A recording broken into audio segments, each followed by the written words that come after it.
Oke teman-teman semua, tahukah kalian semua tentang sebuah tempat yang bernama Linggarjati atau Linggajati?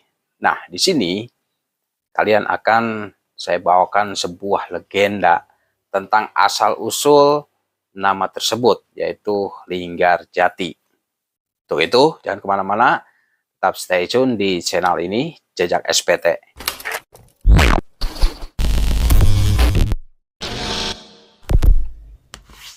Teman-teman semua, Desa Linggajati atau Linggarjati adalah sebuah desa yang terletak di bawah kaki Gunung Ciremai, yang menurut penduduk setempat mempunyai sejarah penting baik dalam penyebaran agama Islam di wilayah Nusantara maupun sejarah kemerdekaan Republik Indonesia. Riwayat singkat Desa Linggarjati, terdapat beberapa benda peninggalan yang masih ada di Desa Linggarjati, dan ini dapat memperkuat kebenaran sejarah yang diriwayatkan. Teman-teman semua, di mana diriwayatkan bahwa sebelum terjadinya syiar Islam, penduduk Desa Linggarjati masyarakatnya beragama non-muslim, yaitu agama Buddha, dengan nama tempat pada waktu itu bernama Desa Gede. Nama itu diambil berkaitan dengan keberadaan tempat tersebut yang berada di bawah kaki Gunung Gede. Selain dikenal sebagai desa peninggalan para wali, Desa Linggarjati juga dikenal dengan desa bersejarah karena pernah dijadikan tempat perundingan yang berskala internasional, yaitu sebagai tempat perundingan antara pemerintahan Belanda dengan pemerintahan Indonesia untuk berdaulat dan negara Indonesia yang demokratis. Melalui persetujuan Linggarjati yang berlangsung dari tanggal 10 November tahun 1946 sampai dengan tanggal 15 November tahun 1946 yang dikenal pula dengan Naskah Perundingan Linggarjati. Nah, secara spesifik, Desa Linggarjati mempunyai riwayat khusus yang dimulai kira-kira pada abad ke-15 Masehi, yaitu pada saat para wali yang berjuang menyebarkan agama Islam di bumi Nusantara, di mana pada waktu itu mayoritas masyarakat setempat beragama Buddha. Alkisah pada saat itu sekitar tahun 1426 dalam rangka syiar Islam, para wali akan menyelenggarakan musyawarah dalam rangka mengatur pengembangan agama Islam atau agama sejati ke pelosok negeri. Dalam rangka perencanaan tersebut, para wali sepakat akan melaksanakan musyawarah atau mangcereman di sebelah timur kaki Gunung Ciremai yang pada saat itu masih bernama Desa Gede. Beberapa desa yang berada di lembah Gunung Gede pada saat itu yaitu antara lain sebelah selatan yaitu Desa Rangda Midang, yang kedua adalah Desa Parigi, yang ketiga Desa Copong Koneng, dan yang keempat adalah Desa Cibunar. Lalu ke sebelah utaranya yaitu Desa Tarikolot, Desa Sembawa, Desa Japara, dan Desa Depok Lemo. Desa Gede yang dipimpin oleh kubu yang bernama Ki Lurah Gede pada masa kerajaan Pajajaran diperkirakan di bawah pimpinan Adipati Timbang Luhur, yaitu Desa Timbang sekarang ya. Dan di area perbatasan antara Desa Linggarjati dan Desa Linggah Indah terdapat sebuah makam panjang yang diperkirakan makam tersebut adalah peninggalan Satria Pajajaran yang bernama Gagak Lumayung. Diceritakan bahwa pada saat itu sekitar abad ke-14 disepakati adanya rencana musyawarah yang akan diselenggarakan oleh Wali Songo di Gunung Gede. Sekarang namanya Gunung Ciremai. Ternyata hal tersebut didengar oleh para kubu atau kepala desa yang berada di sekitar Gunung Gede. Sangat mengejutkan para kubu waktu itu karena warga masyarakat waktu itu masih menganut agama Buddha. Hampir semua dari penduduk setempat waktu itu tidak bisa menerima hadirnya agama Islam karena mereka tetap pada keyakinannya yaitu memeluk agama Buddha. Selain itu pula sebenarnya mereka merasa takut untuk berhadapan dengan kesaktian para wali. Sehingga dengan serempak mereka melarikan diri dengan menggunakan bermacam-macam ilmu. Kemampuannya ada yang berubah wujud agar tidak kelihatan sebagai manusia biasa atau moksa atau tilem, atau meninggalkan desa masing-masing dengan tujuan untuk bersembunyi, sehingga tidak heran bila ada penduduk desa yang beranggapan bahwa di Gunung Gede atau Gunung Ciremai sekarang ini masih terdapat kehidupan manusia yang tersembunyi.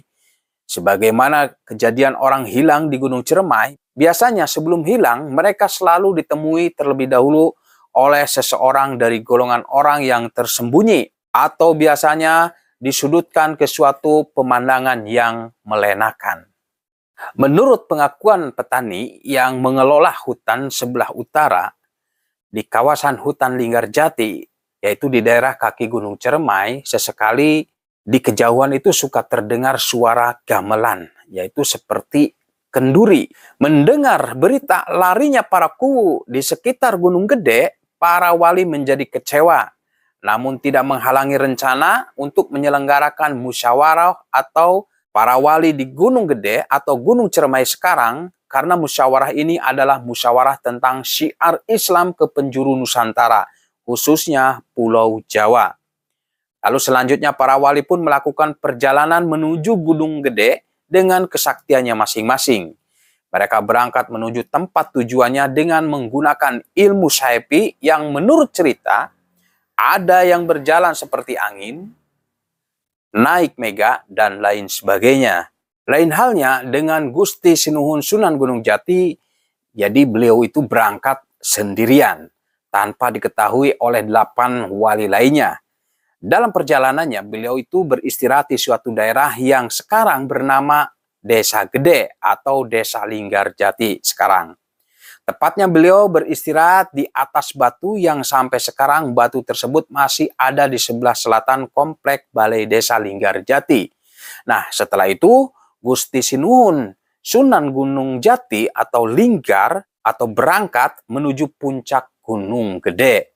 Dalam perjalanannya beliau menggunakan ilmu sejati, yaitu berjalan layaknya manusia biasa. Diriwayatkan dalam perjalanannya, Gusti Sinuhun bertemu dengan seorang wanita cantik yang sedang berjemur sesudah siram, yaitu mandi, yaitu di daerah Randa Midang, sekitar mata air Cibunar. Dan secara tidak sengaja terjadilah sekilas pandang di antara keduanya sampai ke alam hati. Setelah pertemuan sekilas pandang tersebut, Gusti Sinuhun melanjutkan perjalanannya menuju tempat musyawarah di puncak Gunung Gede. Namun, sesampainya di pertengahan Gunung Gede, Gusti Sinuhun Sunan Gunung Jati duduk atau lingga atau linggih di atas sebuah batu yang sekarang dikenal dengan nama Batu Lingga. Tidak lama kemudian para wali lainnya tiba ke tempat Gusti Sinuhun Gunung Jati duduk. Kemudian Gusti Sinuhun menyambut kedatangannya dengan mengucapkan kalimat, "Assalamualaikum ya waliullah." Mendengar ucapan salam Gusti Sinuhun Gunung Jati, maka ke-8 wali lainnya terkejut dan merasa malu karena berangkat lebih dahulu, namun kedatangannya didahului oleh Gusti Sinuhun. Setelah itu, akhirnya mereka bersama-sama berdoa menghadap ke arah kiblat atau arah barat dan memohon kepada Allah Subhanahu wa taala agar kawah permukaan kawah Gunung Gede sama tinggi dengan tempat yang mereka duduki. Dan akhirnya doa para wali pun terkabul. Setelah beberapa waktu kemudian, para wali melanjutkan perjalanannya guna acara musyawarah di puncak Gunung Gede. Dan dalam isi musyawarah tersebut, para wali sepakat untuk menyebarkan ajaran agama Islam atau ilmu sejati ke seluruh penjuru bumi Nusantara. Di dalam musyawarahnya mereka membentuk susunan pengurus dengan susunan sebagai berikut. Yang pertama adalah Sunan Bonang diangkat menjadi ketua. Lalu Sunan Gunung Jati diangkat menjadi hakim atau imam. Lalu Sunan Kalijaga sebagai penghubung dan Sunan Kudus sebagai patih. Kemudian Syekh Maulana Maghribi yaitu sebagai jaksa, Syekh Bentong sebagai anggota, Syekh Majagung sebagai anggota, Sunan Giri sebagai anggota, dan Syekh Lemah Abang sebagai anggota. Nah, menurut cerita, para wali membuat kesepakatan dalam musyawarahnya untuk seirama, sependapat, dan satu langkah di dalam menyebarkan ajaran agama Islam dan ilmu sejati. Namun seorang di antara mereka tidak sependapat, bahkan seolah-olah menentang keputusan bersama itu, yaitu Syekh Lembah Abang. Setelah para wali membuat keputusan, selanjutnya mereka turun gunung menuju Desa Gede atau Desa Linggajati sekarang untuk beristirahat sebelum melanjutkan perjalanannya menuju Cirebon, yaitu hendak melanjutkan tugas tepatnya ke Suryaragi dan ke Argasunya. Di sela-sela istirahat, para wali mengeluarkan pendapatnya untuk memberikan nama tempat istirahat yang pernah digunakan oleh Gusti Sinuhun Gunung Jati di Desa Gede tersebut. Adapun beberapa pendapat tersebut antara lain, pendapat Sunan Kalijaga memberi nama Linggajati, G-nya 2 ya, dengan alasan sebagai tempat linggih atau lingganya Gusti Sinuhun Sunan Gunung Jati. Lalu pendapat Sunan Bonang memberi nama Linggarjati, G-nya 2, dengan alasan bahwa sebelum Sunan Gunung Jati sampai ke puncak Gunung Gede, beliau linggar atau berangkat meninggalkan tempat istirahat di Desa Gede menuju puncak Gunung Ciremai, hendak bermusyawarah tanpa mengendarai kendaraan apapun melainkan dengan menggunakan ilmu sejati. Lalu pendapat Syekh Maulana Maghribi, desa itu diberi nama Linggarjati, G-nya 1, yang mempunyai arti tempat penyiaran ilmu sejati. Sementara pendapat Sunan Kudus disebut Linggajati atau G-nya 1 yang berarti nalingakeun ilmu sejati, memperlihatkan ilmu sejati, karena di tempat inilah Gusti Sinuhun mulai menggunakan ilmu sejatinya untuk menyusul para wali yang lain ke puncak Gunung Ciremai. Sekaligus tempat tersebut juga digunakan untuk bermusyawarah dan menjaga rahasia ilmu sejati jangan sampai diketahui oleh orang banyak. Konon katanya sejak itulah Desa Gede dikenal dengan nama Desa Linggajati atau Linggarjati, dan Gunung Gede sejak itu pula lebih dikenal dengan nama Gunung Cereme yang diambil dari kata mangcereman atau musyawarah. Dan pada masa penjajahan Belanda, Gunung Ciremai dipopulerkan dengan nama Gunung Ciremai. Sementara itu, setelah beberapa waktu kemudian, seorang wanita yang pernah bertemu dengan Gusti Sinuhun di daerah Randamidang, dekat mata air Cibunar, atas kehendak Allah Subhanahu wa Ta'ala, maka perempuan itu menjadi hamil dan melahirkan seorang anak laki-laki yang kemudian tumbuh tampan dan perkasa. Sesampainya umur 12 tahun, sang anak menanyakan perihal bapaknya kepada ibunya. Dan ibunya menjelaskan kejadian apa adanya tentang bahwa ibunya pernah bertemu pandang sampai ke dalam hati dengan seorang yang bernama Gusti Sinuhun Sunan Gunung Jati di hutan Randamidang. Setelah menerima penjelasan tersebut, sang anak memohon doa restu ibu dan langsung mendatangi Gusti Sinuhun Sunan Gunung Jati di Cirebon dan minta diakui sebagai anaknya. Namun apa yang terjadi? Ternyata jawabannya menyedihkan. Gusti Sinuhun tidak mau mengakui, bahkan menolaknya. Walaupun demikian, Gusti Sinuhun berjanji apabila anak laki-laki yang mengaku anaknya sanggup menebang pohon di hutan Wanatara selesai dalam waktu semalam, maka ia akan mengakuinya sebagai anaknya. Dan akhirnya anak tersebut diberi sebuah sabit yang terbuat dari timah. Dengan keyakinan yang teguh dan berkat pertolongan dan kasih sayang Allah Subhanahu wa Ta'ala, maka tugas tersebut dapat diselesaikan tepat waktu sebelum fajar tiba.